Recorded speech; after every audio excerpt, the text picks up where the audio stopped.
நாமக்கல் மாவட்டம் பரமத்தி வேலூரிலிருந்து உங்கள் கொடிக்கம்பம் ஜோதிடர் எஸ்பி சோமதன் பேசுகிறேன். எண்ணுள் கலந்து எண்ணில் நிறைந்து என்னை வழிநடத்தும் திருமுருகன் திருவள்ளுக்கு கோடான கோடி நன்றிகள். ஆயிரக்கணக்கான ஜோதிட சுருதிகளையும் அதன் சூட்சங்களையும் எனக்கு கற்றுத்தந்த எனது குருநாதர் சிங்கநாதபுரம் எஸ் அருணாசையாவின் பொற்பாதங்களை பணிந்து வணங்கி மகிழ்கிறேன். நமது காணொளியை தொடர்ந்து பார்த்து கொண்டிருக்கும் பெரும் ஆதரவு வழங்கிக் கொண்டிருக்கும் என் ஜோதிட சொந்தங்களுக்கும் எனது மாணவர்களுக்கும் எனது வாடிக்கையாளருக்கும் கனிவான வணக்கங்களும் வாழ்த்துக்களும் நன்றிகளும். நமது காணொளியை கண்டு நேரில் வந்து என்னை சந்தித்த ஜோதிட சொந்தங்களுக்கு நெஞ்சாத நன்றியை கூறிக்கொள்கிறேன். குறிப்பாக 9/3/2026 அன்று நம்மை பார்க்க வந்த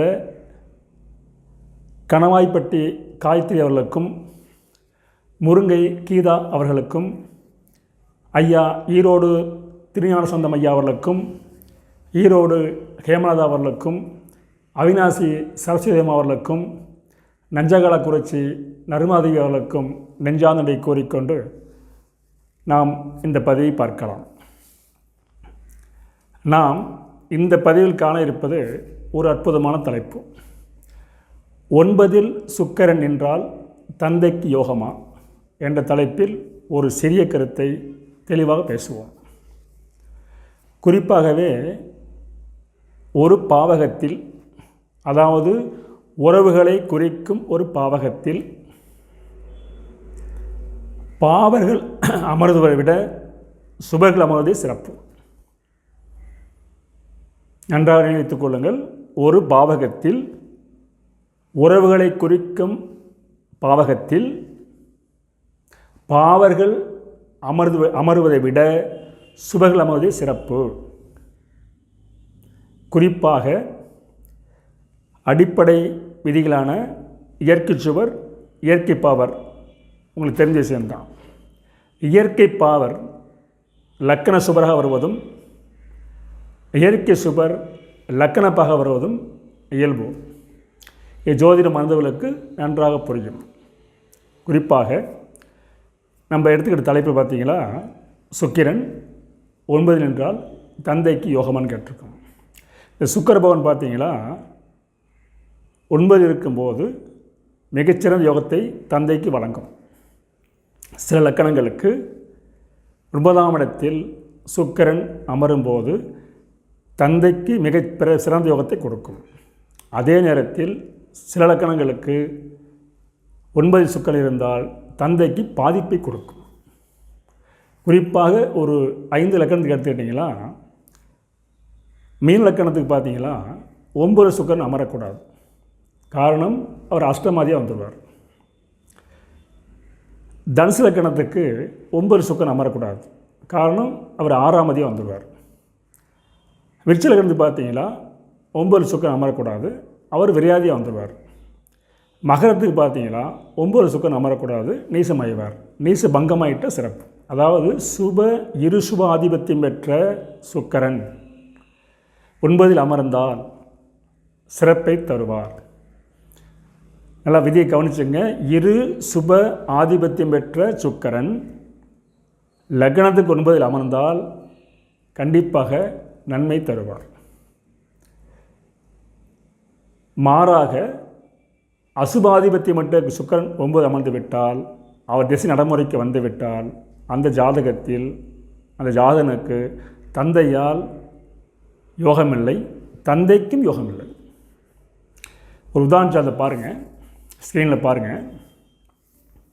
இது ஒரு ஆண் ஜாதகம், குழந்தை தான். 28/9/2017 12:18 PM. நட்சத்திரம் பார்த்தீங்களா மூல நட்சத்திரம், பாதம் 4ஆம் பாதம்,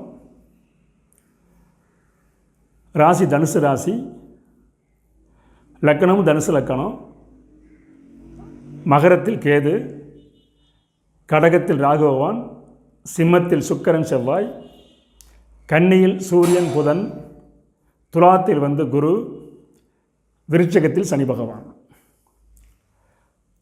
ஆரம்பத்தில் இந்த குழந்தை பிறக்கும் பார்த்தீங்களா, கேதிசை 2 மாதம் 12 நாளுக்கு பிறந்திருக்கு. இப்போ நடப்பு திசை சுக்கரசை, புத்தி ராகு புத்தி.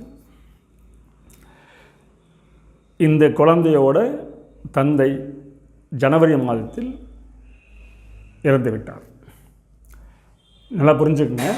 முக்கியமாக எடுத்துட்டிங்களா, சுப ஆதிபத்தியம் பெற்ற சுப ஆதிபத்தியம் பெற்ற சுக்கரன் 9 அமர்ந்தால் யோகம். கூட பார்த்தீங்களா செவ்வாய் சேர்ந்திருக்கார். ஒரு பாடல் பாருங்கள், இந்த கிரக அமைப்புக்கு ஒரு பாடல், அருமையான பாடல். ஜோதிட களஞ்சியத்தில் 9ஆம் பாகத்தில் 2வது பாடல் சொல்லி பாருங்கள். உடன் ஜன்ம லக்கணத்திற்கு 9, 5, 10 முடவன் சேய் ரவி இந்த மூவரில் ஒருவன் இருக்க திடமுறு பிதாவுக்கு ஈனம் சொல்லு. ஜென்மத்தில் செவ்வாய் 7ல் அடல் கதிராம் பொன்னோ நோக்க 3 ஆண்டு இருப்பான் தந்தை. இதான் பாடல், 4 வரி பாட்டு. இல்லை பாருங்கள், லக்கணத்துக்கு 9ஆம் இடத்துல 5ஆம் வீட்டில் 10ஆம் வீட்டில் சனி பகவான், செவ்வாய், சூரியன், இந்த மூவரில் ஒருத்தர் இருந்தாலும் சரி, 2 பேர் தான் சரி, அந்த ஜாதனுக்கு இளமையில் தந்தை இழப்பான் என்பது இந்த ஜோதிட பாடல் சாராம்சம். மீண்டும் இந்த பாட்டை பாடுறோம் பாருங்கள். உடன் ஜன்ம லக்கணத்திற்கு 9, 5, 10 முடவன் சேய் ரவி இந்த மூவரில் ஒருவன் இருக்க திடமுறு பிதாவுக்கு ஈனம் சொல்லு. ஜென்மத்தில் செவ்வாய் 7ல் அடல் கதிராம் பொன்னோ நோக்க 3 ஆண்டு இருப்பான் தந்தை என்பது பாடல். அப்போ ஜாதகம் பார்த்தீங்களா, லக்கணத்துக்கு 5ல் யார் இல்லை, 10ல் சூரியன் இருக்கார், 9ல் செவ்வாய் இருக்கார், சனி பகவான் 10ஆம் வரை பார்த்துட்ருக்கார். அப்போ இந்த பாடல் படி 9, 10 இயற்கை பண்ண சொல்லக்கூடிய சுருதிப்படி கிரகம் அமைஞ்சிருச்சு. 2 கிரகம் அமர்ந்திருக்கு, ஒரு கிரகம் பார்த்துருக்கு. அப்போ ஜாதனுக்கு இளமையில் தந்தை இலக்கும் துர்பாக்கியம் ஏற்பட்டுவிடும். சரி, இது ஒன்று. இந்த பாடல்படி கிரகம் அமைஞ்சிருக்கு. அப்பா புது வருஷத்தில் முதல் மாதத்தில் 2026 முதல் மாதத்தில் தந்தை இறந்து விட்டார்.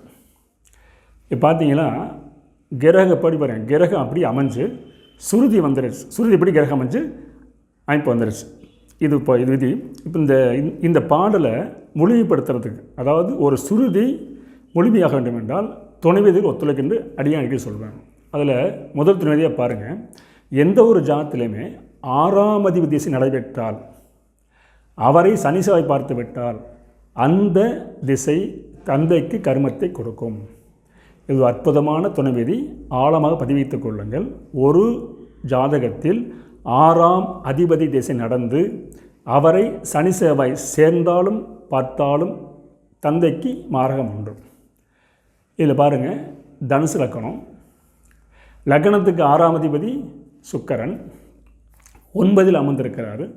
கூட சேர்ந்தது யார், செவ்வாய் சேர்ந்திருக்காரு. சனி பகவான் 10ஆம் வரையை பார்க்குறாரு. அப்போ 6ஆம் அதிபதியை சனி செவ்வாய் கூட்டிட்டாங்க. 6ஆம் திசை வந்தாலும் தப்பு வரும், செவ்வாய் வந்தாலும் தப்பு வரும், சனி வந்தாலும் தப்பு வரும். இப்போ தந்தையை இழந்தாச்சு ஒரு விதிங்களா. 2வது பாருங்கள், இது முக்கியமான விதி தான், கருத்தான விதி. கருமாதிபதியை சனி செவ்வாய் சேர்ந்தால் பார்த்தால் அந்த திசையும் கர்மம் தரும்.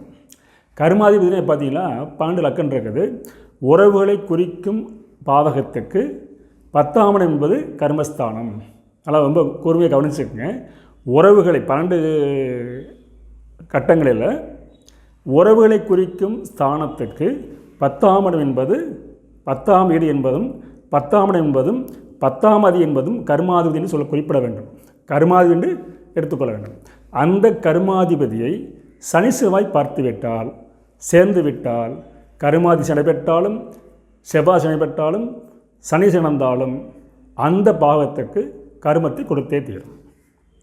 ஜாதத்தில் பாருங்கள், தனுசு லக்கணத்துக்கு 9ஆம் இடம் சிம்மம், சிம்மங்கிறது தந்தையோட ஸ்தானம், 9ஆம் பாவகம். அந்த 9ஆம் பாவத்துக்கு 10ஆம் அதிபதி யாருன்னு கேட்டிங்களா? எந்த இடம்னு கேட்டிங்களா? ரிஷபம். ரிஷபத்துக்கு அதிபதி யாருன்னு கேட்டால் சுக்கிரன். சுக்கிரன் எங்கே இருக்கார்? 9ல் அமர்ந்திருக்கார். யார் கூடியிருக்கா? செவ்வாய் கூடியிருக்காரு. யார் பார்க்குறா? சனி பகவான் பார்க்குறார். அப்போ ஒரு பாவகத்துக்கு கர்மாதிபதி நடந்து அவரை சனி செவ்வாய் பார்த்து விட்டால் அந்த பாவகத்துக்கு கர்மம் ஏற்பட்டே தீரும். 2 விதி ஆச்சுங்களா? அற்புதமான விதி. 3வது பார்த்தீங்களா, எந்த ஒரு ஜாதத்திலுமே 9ஆம் அதிபதியும் 10ஆம் அதிபதி கூடிவிட்டால் அது யோக ஜாதகம். அவரோடு அஷ்டமாயுசம் வந்து விட்டால் அது அவயோக ஜாதகம். இந்த ஜாதக குழந்தையை பாருங்கள், தனுசு லக்கணம், 9ஆம் அதிபதி யாருன்னு கேட்டிங்களா? சூரியன், 10ஆம் அதிபதி புதன். 2 பேர் சேர்ந்துட்டாங்க, 10லேயே அமர்ந்திருக்காங்க. தர்ம யோகம் இருக்குது. ஆனால் சூரியன் அமர்ந்த சாரம் 8 சாரம், அதாவது அஸ்தம் 1. அப்போ 9, 10, 8 சம்மந்தப்பட்டது. அப்போ இந்த 3 சேர்ந்துட்டாவே தந்தைக்கு அவயோகத்தை கொடுத்து விடும். குறிப்பாக திடீர் அப்பாவுக்கு, அதாவது 9, 10, 8 சம்மந்தப்பட்டால் தந்தைக்கு திடீர் கண்டம் தரும், ஒழுக்கம் குறையும், ஆரோக்கியம் குறையும், செல்வம் குறையும், அல்லது ஆயுள் குறையும். இப்படி அமைஞ்சிட்டா அந்த சொல்லி உருவாக்கி கொடுக்கும். இவர் பாருங்கள், சேர்ந்துருக்கு பாருங்கள். அப்போ ஜாதகர் 9 வயசு, 8 to 9 வயசுக்குள்ள கடுமையான நோய் ஏற்பட்டு, அதாவது மூச்சத்தில் ஏற்பட்டு ஆஸ்துமா தொல்லையால் தந்தை இறப்பு. இன்னொரு இது பாருங்கள், எந்த ஒரு ஜாதத்திலுமே லக்னாதிபதி கூட புதன், சந்திரன் ப்ளஸ் ராகு அளவுக்கு சம்மந்தப்பட்டால் அந்த ஜாதகருக்கு உறுதியாக மூச்சுத்திணறல் ஏற்படும். அதாவது ஆஸ்துமா நோய் வரும், அல்லது டிபி ஏற்படலாம். அடுத்தபடியாக இருதய வலி ஏற்பட வாய்ப்பு இருக்கிறது, நுரையீரல் பாதிப்பாக. மொத்தத்தில் லக்னாதிபதி புதன், சந்திரன், பாம்பு சம்மந்தப்பட்டு விட்டால் அந்த ஜாதகருக்கு நிச்சயமாக நோயால், அது குறிப்பாக ஆஸ்துமா நோயால் மாரகம் வருவதற்கு அதிகபட்ச வாய்ப்பு உண்டு. ஜாதகர் பாருங்கள், தனுசு லக்கணம், லக்கணத்துக்கு 9ஆம் அதிபதி சூரியன். சூரியன் லக்னாதிபதி எடுத்துக்கிட்டோமா, லக்னாதிபதி அவரோட புதன் சம்மந்தப்பட்டார் கூட. ராகு 3ஆம் முறையாக பார்த்துக்கிட்டு இருக்கார் சூரியன் புதனை. இந்த சூரியன் சந்திரன் சாரம். இப்போ புரியுதுங்களா?